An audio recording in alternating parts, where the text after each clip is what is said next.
اعوذ باللہ من الشیطان الرجیم، بسم اللہ الرحمن الرحیم۔ قال کذالک آتتک آیاتنا فنسیتها وکذالک اليوم تنسی۔ اللہ تعالیٰ فرمائے گا، اسی طرح ہماری آیات تمہارے پاس آئی تھیں تو تو نے انہیں بھلا دیا، اور اسی طرح آج تو بھلایا جا رہا ہے۔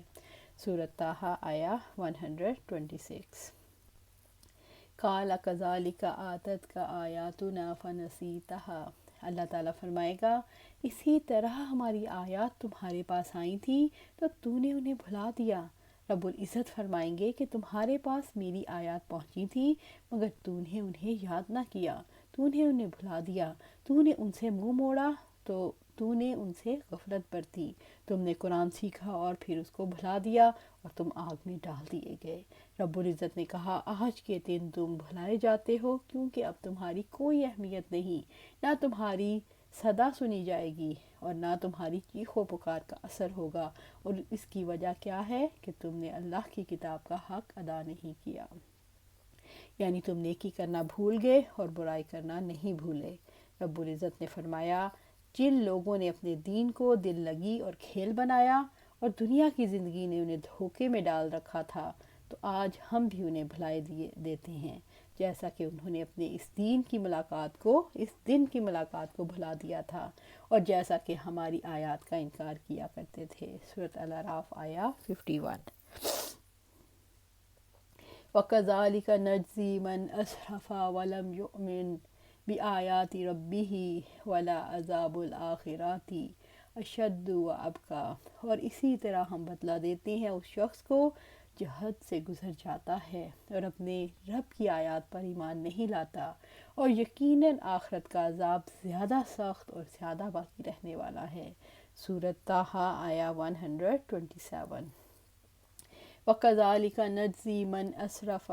اور اسی طرح ہم بدلہ دیتے ہیں اس شخص کو جو حد سے گزر جاتا ہے، اور اسراف کرنے والا وہ ہے جو اللہ تعالیٰ کی حدود سے آگے گزر جاتا ہے۔ وَلَمْ يُؤْمِنْ بِآيَاتِ رَبِّهِ۔ اور اپنے رب کی آیات پر ایمان نہیں لاتا۔ جو اللہ تعالیٰ اور اس کے فرشتوں پر، کتابوں پر، اس کے آخرت کے دن پر ایمان نہیں رکھتا، جو اپنے رب کی آیات پر ایمان نہیں لاتا، وہ رب کی نافرمانی کرتا ہے۔ وَلَعَذَابُ الْآخِرَةِ أَشَدُّ وَأَبْقَىٰ۔ اور یقیناً آخرت کا عذاب زیادہ سخت اور زیادہ باقی رہنے والا ہے، یعنی یہ جزا اس شخص کے لیے ہے جس نے حدود سے تجاوز کیا اور جن امور کی اجازت دی گئی ہے ان سے آگے بڑھ کر محرمات کا مرتکب ہوا، اور جو اپنے رب کی آیتوں پر ایمان نہ لایا، جو کہ تمام مطالب ایمان پر واضح طور پر اور صراحت کے ساتھ دلالت کرتی ہے۔ بس اللہ تعالیٰ نے اس پر ہرگز ظلم نہیں کیا اور نہ غیر مستحق کو سزا دی ہے، بلکہ اس کا سبب تو صرف اس کا اسراف اور عدم ایمان ہے۔ دنیا کے عذاب کے برعکس آخرت کا عذاب کئی گنا زیادہ ہوگا، اور دنیا کے عذاب کے برعکس آخرت کا عذاب کبھی ختم نہ ہوگا، کیونکہ دنیا کے عذاب تو کبھی نہ کبھی منقطع ہو جاتا ہے، بس آخرت کے عذاب سے ڈرنا اور اس سے بچنا واجب ہے۔ عبداللہ بن عمر رضی اللہ تعالیٰ عنہ بیان کرتے ہیں، آپ صلی اللہ علیہ وآلہ وسلم نے لعان کرنے والے جوڑے کو آخرت کے عذاب سے ڈراتے ہوئے فرمایا، دنیا کی سزا آخرت کے عذابوں کے مقابلے میں بہت ہی ہلکی اور ناچیز ہے۔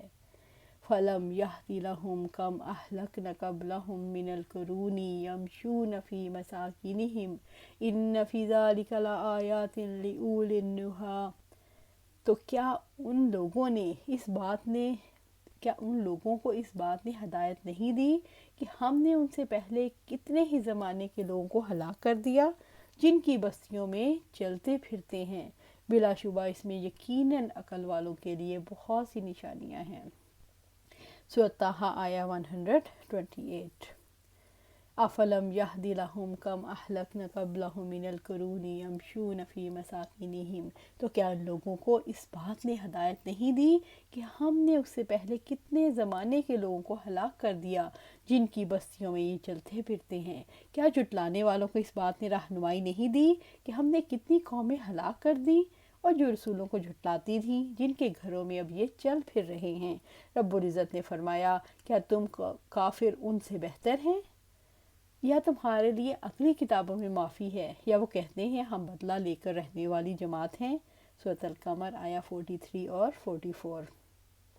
ان فی ذالک لآیات لأولی النہی، بلا شبہ اس میں یقیناً عقل والوں کے لیے بہت سی نشانیاں ہیں، تقوی والے ہی عقل والے ہیں۔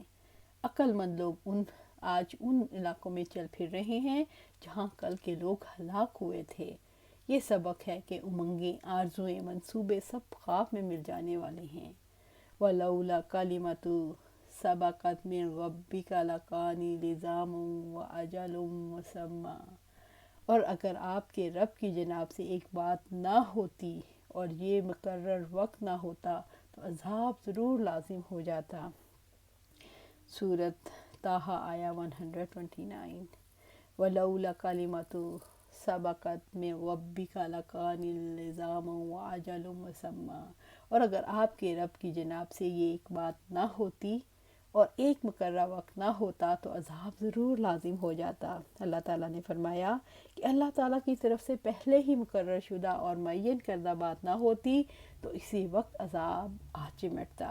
اللہ تعالیٰ کی حکمت ہے کہ اس نے مشرکین مکہ کو خاص وقت تک مہلت دے رکھی ہے، لیکن مہلت ختم ہونے کے بعد انہیں اللہ کے عذاب سے کوئی بچانے والا نہ ہوگا۔ یہ رسول اللہ صلی اللہ علیہ وسلم کے لیے تسلی اور صبر کی ترغیب ہے۔ وہ ان جھٹلانے اور روگردانی کرنے والوں کے لیے جلدی ہلاکت کی خواہش نہ کریں۔ ان کا کفر اور تکذیب ان پر عذاب نازل ہونے کے لیے ایک معقول سبب ہے۔ اس لیے اللہ تعالیٰ نے سزاؤں کے لیے سبب مقرر کیا ہے جو گناہوں سے جنم لیتا ہے، اور ان لوگوں نے نزول عذاب کے اسباب پیدا کر دیے، مگر جس چیز نے اس عذاب کو مؤخر کر رکھا ہے وہ اللہ تعالیٰ کا حکم ہے جو مہلت دینے اور وقت مقرر کرنے کو تک ہے۔ وقت کا مقرر ہونا اور اللہ کے حکم کا نفاذ نزول عذاب کو اس وقت تک آنے تک کے لیے مؤخر کر دیتا ہے، شاید کہ وہ اللہ تعالیٰ کے حکم کی طرف رجوع کریں۔ اللہ تعالیٰ ان کی توبہ قبول کر لے اور عذاب کو ان سے دور کر دے، جب تک کہ اللہ تعالیٰ کا کلمہ ان پر ثابت نہ ہو جائے۔ کسی قوم کو عروج کے بعد ہلاک کرنے کی وجہ ہمیشہ یہ ہوتی ہے کہ اس نے بندگی کی حد سے تجاوز کیا ہوتا ہے۔ اگر اللہ تعالیٰ نے پہلے فیصلہ نہ کیا ہوتا تو قریش کے ساتھ کیا معاملہ ہوتا؟ اگر اللہ تعالیٰ نے پہلے سے فیصلہ نہ کیا ہوتا تو اہل قریش کو بھی غیر اللہ کی بندگی کرنے پر ہلاکت اور عبرت کی مثال بنا دیا جاتا۔ فاصبر علی ما یقولون وسبح بحمد ربک قبل طلوع الشمس وقبل غروبها ومن آناء اللیل واطراف النہار لعلک ترضی۔ چنانچہ لوگ جو باتیں کرتے ہیں آپ ان پر صبر کریں اور اپنے رب کی حمد کے ساتھ تسبیح کریں، سورج نکلنے سے پہلے اور اس کے غروب ہونے سے پہلے، اور رات کے اوقات میں بھی تسبیح کریں اور دن کے کناروں پر بھی، تاکہ آپ راضی ہو جائیں۔ سورۃ طٰہٰ آیا 130۔ فاصبر علی ما یقولون، چنانچہ جو لوگ باتیں کرتے ہیں آپ ان پر صبر کریں۔ رب العزت نے آپ صلی اللہ علیہ وآلہ وسلم کو حکم دیا کہ لوگوں کی باتوں کی وجہ سے جو تکلیف آپ کو پہنچی ہے اس پر صبر کریں۔ رسول اللہ صلی اللہ علیہ وسلم کو جب لوگ کافر، کاہن، شاعر اور مجنون کہتے تو آپ کو حکم دیا گیا کہ ان کی باتوں پر دل برداشتہ نہ ہوں۔ آپ لوگوں سے توجہ ہٹا کر رب کی طرف رجوع کریں اور اس کی تسبیح کریں۔ وَسَبِّحْ بِحَمْدِ رَبِّكَ قَبْلَ طُلُوعِ الشَّمْسِ وَقَبْلَ غُرُوبِهَا، اور اپنے رب کی حمد کے ساتھ تسبیح کریں سورج نکلنے سے پہلے اور اس کے غروب ہونے سے پہلے، یعنی سورج نکلنے سے پہلے اور اللہ تعالیٰ کی پاکی بیان کرنے کے لیے فجر کی نماز پڑھیں، اور سورج غروب ہونے سے پہلے عصر کی نماز۔ نبی صلی اللہ علیہ وسلم کی خدمت میں موجود تھے جریر بن عبداللہ بجلی رضی اللہ تعالیٰ عنہ فرماتے ہیں کہ ہم آپ صلی اللہ علیہ وسلم کی خدمت میں موجود تھے کہ آپ نے چاند پر ایک نظر ڈالی، پھر فرمایا کہ تم اپنے رب کو آخرت میں اسی طرح دیکھو گے جیسے اس چاند کو اب دیکھ رہے ہو، اس کے دیکھنے میں تم کو کوئی زحمت بھی نہ ہوگی۔ بس اگر تم ایسا کر سکتے ہو کہ سورج طلوع ہونے سے پہلے والی نماز فجر اور سورج غروب ہونے سے پہلے والی نماز عصر سے تمہیں کوئی چیز نہ روک سکے تو ایسا ضرور کرو۔ پھر آپ صلی اللہ علیہ وسلم نے یہ آیت تلاوت فرمائی، بس اپنے رب کی حمد اور تسبیح کرو سورج طلوع ہونے اور غروب ہونے سے پہلے۔ عمارہ بن رعیبہ رضی اللہ تعالیٰ عنہ بیان کرتے ہیں کہ آپ صلی اللہ علیہ وسلم نے فرمایا، وہ شخص دوزخ میں کبھی نہ داخل ہوگا جس نے نماز ادا کی قبل طلوع آفتاب کے اور قبل غروب آفتاب کے، یعنی فجر اور عصر۔ ابو ہریرہ رضی اللہ تعالیٰ عنہ کا بیان ہے کہ آپ صلی اللہ علیہ وسلم نے فرمایا، کئی فرشتے تمہارے پاس رات کو آ جاتے ہیں اور کئی دن کو۔ فجر اور عصر کی نماز کے وقت وہ اکٹھے ہو جاتے ہیں، پھر وہ فرشتے اوپر چڑھتے ہیں جو رات تمہارے ہاں ٹھہرتے ہیں، اور ان سے ان کا پروردگار پوچھتا ہے، حالانکہ وہ خوب جانتا ہے تم نے میرے بندوں کو کس حال میں چھوڑا۔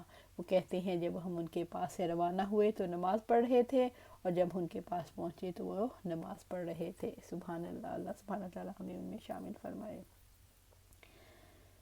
وَمِنْ أَنَاءِ اللَّيْلِ فَسَبِّحْ وَأَطْرَافَ النَّهَارِ، اور رات کے اوقات میں بھی تسبیح کریں اور دن کے کناروں پر بھی۔